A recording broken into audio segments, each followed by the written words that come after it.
Welcome to Fleet Auto News. I'm Caroline Falls, and today I'm speaking with Tim Roberts, the doyen of the Australian fleet industry. Tim may have recently retired from the Perth-based fleet consultancy he founded, Fleet Strategy, and from director roles with AfMA, the Australian Fleet Management Association. But he's still contributing his skills and knowledge in the field. Today we're talking about one of the projects he's been involved with, a training package on eco-driving, dreamed up by the National Road Safety Partnership Program, a unit of the Monash University Accident Research Unit. Let's get into it. Hello, Tim, and welcome. Hi, Caroline. How are you? Thank you very much for the opportunity to speak. I'm very well, and just south of Brisbane at the moment, and it's teeming with rain again, so we might get some raindrop on the roof sounds here.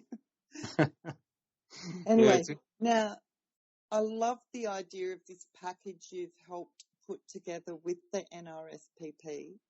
Before we start talking about eco-driving, though, can you just tell us about the program's so-called toolbox kits? Because there's a series of them, isn't there? And the eco-driving package is just one of them. Yeah, that's quite right. The toolbox talks have been building for a number of years, and I think it's, from my perspective, it's one of the best fleet resources that we have available in the country. They're well researched. They're very professionally put together. There's a series of posters and facilitation guides and PowerPoint shows, and we've started to put some videos in now. So I think it's a terrific resource for all fleet operators around the country, and it's a real credit to the NRSPP, the National Road Safety Partnership Program, the way they've put these together. Yeah, as you say, it just sounds like a really valuable resource for fleet managers or trainers to use to be able to have that conversation and have all those prompts in the package, to have those conversations with their fleet drivers on, in this case, how to conserve fuel consumption. But who can access the package? Do they need to belong to the NRSPP, or do they need to pay to use it? How do they access it? No, they're a free resource. Going back with the NRSPP, they've been around for quite some time, and one of the strengths of their program is that it's a collaborative program. So Jerome Carslake is the director of the NRSPP, and what he's done is he's put together a great network of fleet operators and suppliers and road safety people from around the country, and they all contribute pretty much freely of their time and their knowledge to put these together. So what I've found in my consulting role is that one of the most powerful resources I've been able to provide my clients is directing them to these toolbox talks and allowing them to create their own knowledge, their own processes and procedures based on the resources that their peers have put together over the years. So it's freely available. Oh, that's fantastic. Okay, so let's get into the key learnings from the eco-driving project. I figure now that we're paying $2 plus a litre for fuel, This topic may be of huge interest to fleets who, let's face it, are always keen to save money. So maybe to start off, what are the two biggest driving practices that can help economise on fuel usage? Yeah, I think the first one, and it's the most fundamental, is always challenge the need to drive. And it seems counterintuitive for a fleet manager perhaps to say that, but there are a number of different benefits by doing what we're doing today, for instance, talking over the internet rather than getting out there on the road. It's not always possible to do that, or practical, of course. But the first element is to challenge that need to drive. If you don't need to be out on the road, the benefits are, one, there's an environmental benefit. You're not using fuel. You're not contributing to, pollution in the environment and so forth. And we might talk about things like microplastics shortly. But the other aspect of it, from a road safety point of view, is that you're not exposing people to an environment that can be inherently dangerous driving out there on the road. So that would be number one. Number two, I guess, is just that the nature and the method of driving. You know, we talk about smooth driving and softening the braking, taking a little bit of speed away and things like that. Yeah, for every few kilometres that we reduce our speed, not only do we reduce, again, our fuel usage, which is impact on the environment, but by reducing our speed a little bit, we can also reduce road safety risk as well. So they're probably the two key of a number of different benefits of eco-driving. Well, I was thinking, suffice to say, this package is focused on conventional internal combustion vehicles, which account for probably 99% of most fleets today and will account for the majority into the near future. But as you say, just even challenging the need to drive also has relevance to electric vehicles. We're definitely in a transition period. And look, I think it's just wonderful to see that we are finally, moving into, a sustainable future, different types of vehicles. Of course, we've got issues with supply at the moment and getting the right vehicles in for the Australian infrastructure. But, we're starting to see people move into electric vehicles, talking about hydrogen vehicles. And, by virtue of the fact that we've just been going through this pandemic, we've realised that we can communicate effectively in many circumstances without being out there on the road. So, rather than seeing a lot of the negatives at the moment, I'm seeing a lot of the pluses and the positives with opportunities we have for fleets in the future. And in many respects, we've had this catalyst where things are starting to change, perhaps more rapidly than they would have done if we hadn't have had some of the challenges we had recently. It's so true. Anyway, back to the ICE vehicles. What are some of the other driving practices that can help conserve fuel consumption? And, as you've already noted, carbon and toxic emissions, microplastics. But every litre of fuel not consumed means less emissions. And this podcast series is all about promoting sustainability and the circular economy. So other eco-driving tips for ICE drivers, please? Yeah, journey management, route planning and things like that. So, one of the issues obviously is shared travel. Trying to link up commuters that are going from one place to another, or colleagues in the workplace that might be going from one place to another. So to optimise that travel. And journey management and route planning, particularly in the logistics sector, is a big issue. So if you can plan those routes well to make sure that they are the most efficient and direct paths that are available, you may be able to have a look at congestion on the roads and avoid congestion. The times of day that people are travelling as well. We're all quite accustomed to peak hour travel and congestion at certain times of the day. Sometimes being able to travel outside those hours is possibly just one of the common sense factors that we can look at there. And one of the tools that we have available to us to assist in this optimisation is probably telematics. Really having a look at where the vehicles are operating, when they're operating and how they're operating. So that assists in a number of different areas as well, not only from an environmental point of view, but from an effectiveness and affordability point of view and a road safety point of view.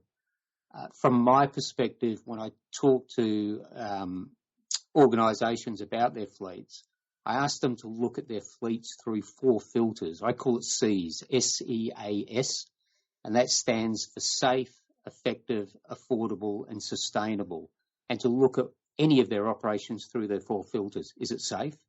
Is it effective? Is it affordable? So that's where we have a look at our planning. And is it sustainable? And that's where we look at the future and the environment.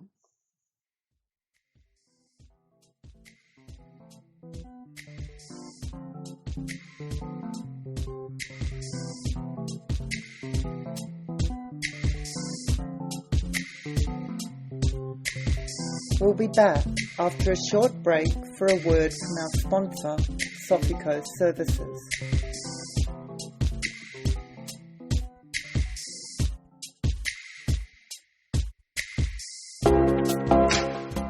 Sofico is a world-leading provider of enterprise software for the automotive leasing, finance, and mobility industry. For more than 30 years, international leasing companies and OEMs count on Sofico's expertise and technology to help them transform innovative product concepts into streamlined business processes and engaging customer experiences. With more than 370 experts, 8 offices on 4 continents, and an annual growth averaging 15%, Sofico is perfectly positioned to help its customers succeed in a rapidly changing market where electrification, shared fleets, and multimodal mobility challenge us and our customers to play a pioneering role. Continuous investment in people, innovation, and leading-edge technology is the basis for continued growth and success.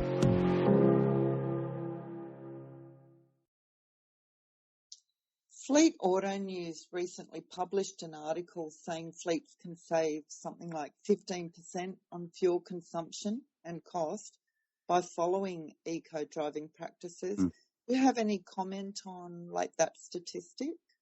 I don't know the research of that statistic specifically, but it's very much in line with the findings of a number of different research areas. The EcoSafe Driving Toolbox talk that came through the NRSPP and Monash University there talks about poor driving behaviour increasing emissions and environmental pollution by up to 30%. So, there are significant savings in there. The offset with safety as well. I was just looking at other statistics. I was talking about telematics before and driver behaviour. It can reduce. So looking at eco-safe driving practices can also have a correlation with the reduction in crashes, and statistically this could be up to 50%. So there's a real win-win situation in there in the reduction of emissions for one, and the correlating reduction in crash risk by putting these practices together. Driving a little slower, driving smoothly, being very aware of your surroundings, as we talked about, the route planning, the journey planning. All this adds up together, and something like 15% would seem to me a very realistic proposition. Well, I'm definitely sold on the idea, but I'm just wondering if talking eco-driving to drivers gets any resistance or pushback, or do most people feel grateful to learn more about it? I think most people are grateful. One of the elements with this EcoSafe Toolbox talk that's just been released was linking it to microplastics in the environment, the wear on tyres. The less we're driving, the less wear we have on tyres, of course, the less wear and tear on those tyres, and the ecoplastics or microplastics, I should say, in the environment. So drawing that connection, anecdotally at this stage at least, has created a lot of comment from people going, you know what? I never really drew that connection from the way I drive and what that's actually doing in the environment in terms of putting these microplastics in. They're leaching into the oceans, they're getting into the ocean food chain, and naturally that comes back to us as human beings as well. So we live in a closed environment, making the information available for people to understand what the impacts are, I think is a very positive thing. And the feedback has been very positive. I'm glad you raised that. I was reading somewhere the other day that something like 10% of the microplastics in the ocean are from tyres. And this is a thread, or a story that I would like to pick up for a future podcast. I'm also happy to hear that, driving just a little bit slower on the highway is, a good thing to do, because unless pushed by faster drivers, I'm happiest driving at 95 kilometres an hour. So that can be my excuse for driving slow now. Environmental consciousness. Yeah. Anyway, I'm curious about what else you're doing these days. Are you working with the NRSPP on other projects, or what other fleet-related work are you going to be involved in, Thank you for the question. It's a really good one. So, yes, I've officially retired, and I think the best way to describe it is, I've started to focus on areas that I've always had an interest in, but working full time, haven't had the opportunity to sort of delve into too much. And one of those is in this creative space. So, going back a number of decades, my background was actually creative, not fleet, and that's sort of evolved over 30 or 40 years in the fleet area. But now that I'm able to sort of sit back a little bit, I'm going back more into this creative space and working on a number of different toolbox talks. So one I'm particularly excited about at the moment is in the heavy vehicle sector. There is somewhat of a lack of this structured sort of resource in that industry. And at the beginning or in May, we've got the first of a series of heavy vehicle toolbox talks coming out, working with the National Heavy Vehicle Regulator and again the National Road Safety Partnership Program to produce these fact sheets, posters, PowerPoints, and again a series of videos.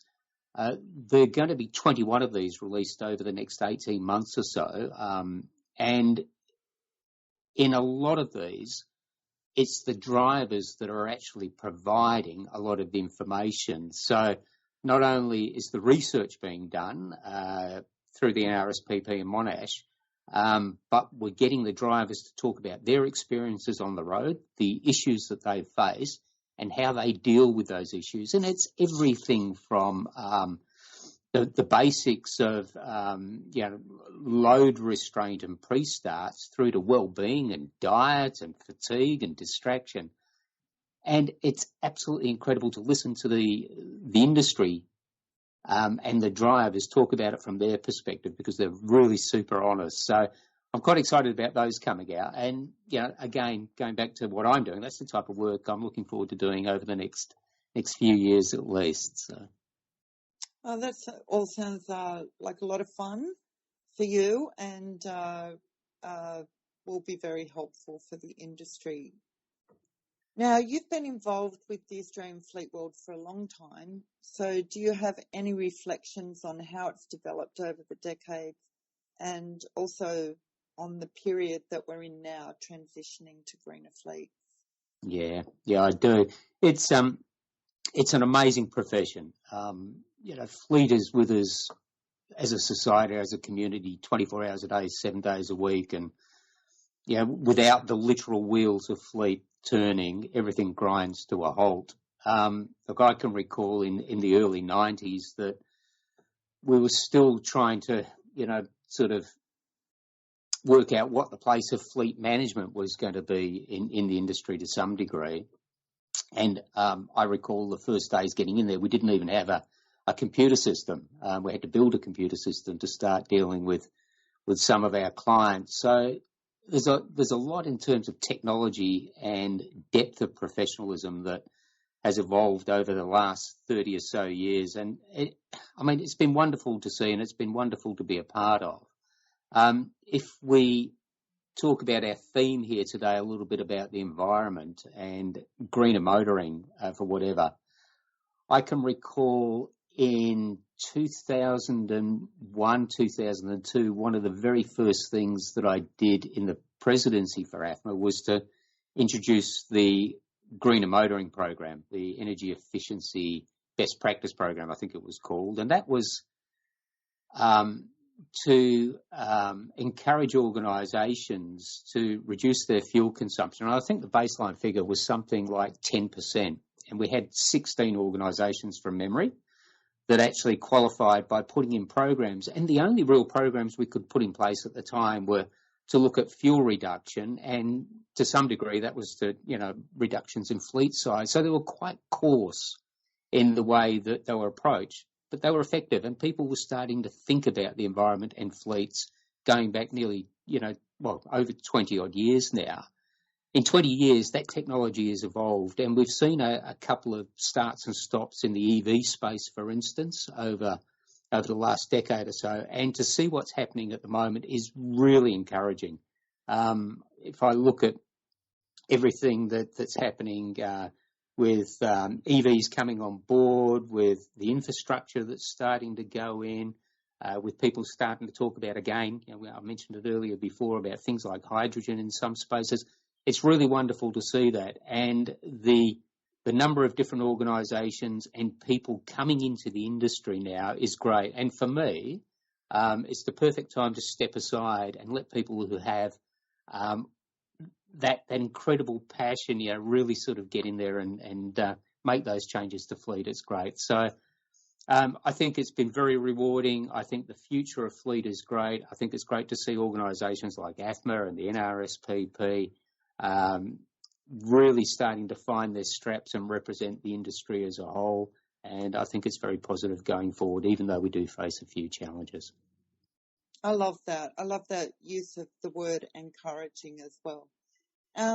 Tim, I just want to say thank you very much for your time today. It was so interesting to talk with you, and I hope our listeners learned something they can put into practice every time they drive too. I hope so too. Everybody stay safe on the road. Thank you very much, Caroline.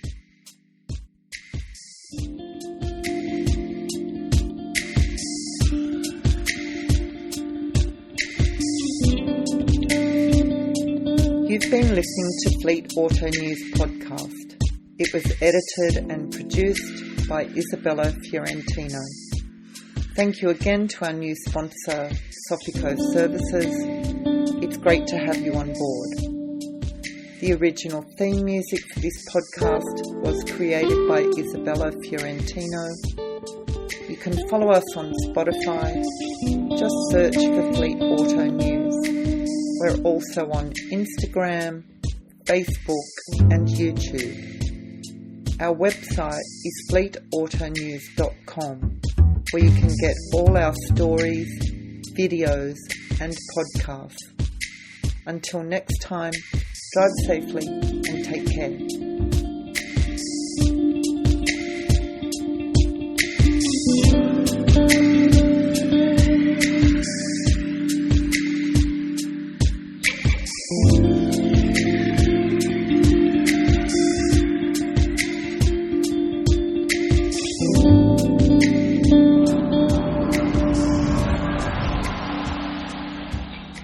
Thank you.